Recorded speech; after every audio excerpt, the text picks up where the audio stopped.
चला बालमित्रांनो, आपला खेळायचा तास सुरू करूया.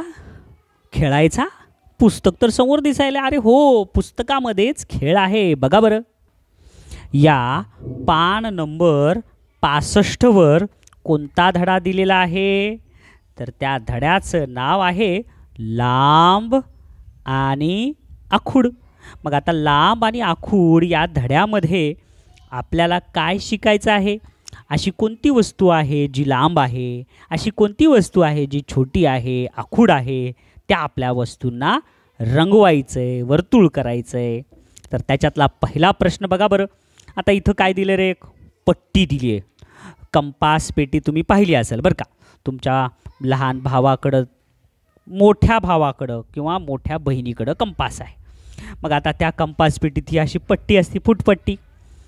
आणि ही पट्टी इथून सुरू झाली. 1 2 3 4 5 6 7 8 9 10 11 12 इथपर्यंत ही.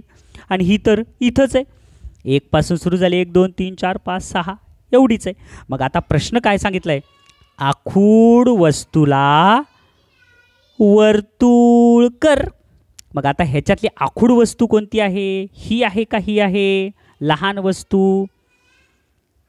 एकदम बरोबर आहे, हीच पट्टी. म्हणून याच पट्टीला तुम्हाला असं असं असं अंडाकृती वर्तुळ काढायचं. समजलं?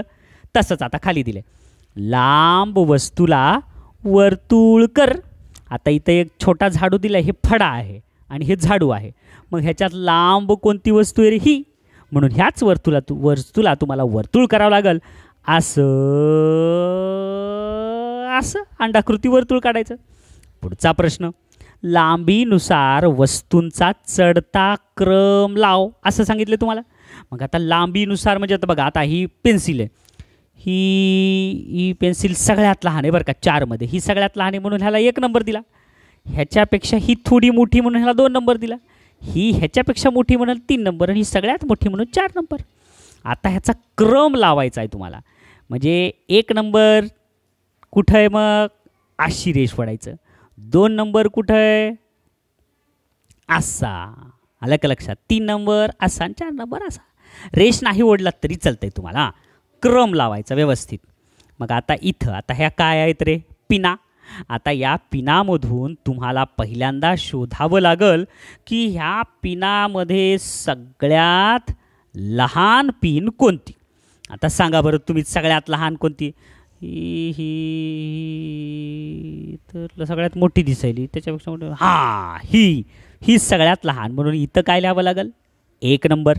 ह्याच्यापेक्षा ही थोडीशी मोठी पिन आहे म्हणून इथं 2 नंबर.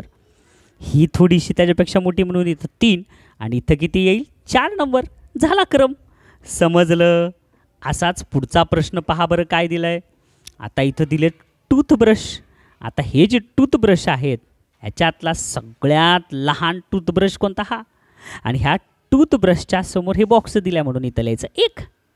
ह्याच्यापेक्षा थोडासा मोठा हा ब्रश आहे म्हणून इथं लिहायचं 2. आणि हे सगळ्यात मोठा आहे म्हणून इथं लिहायचं 3. समजलं? तसंच इथं. अरे हे तर फारच सोपं आहे. मणी दिसायले थे. आणि ह्या मण्यामध्ये मोजा. इथं किती मणी आहेत रे? 1 2 3. मग इथं लिहावं लागेल 3. आता इथं किती मणी आहेत?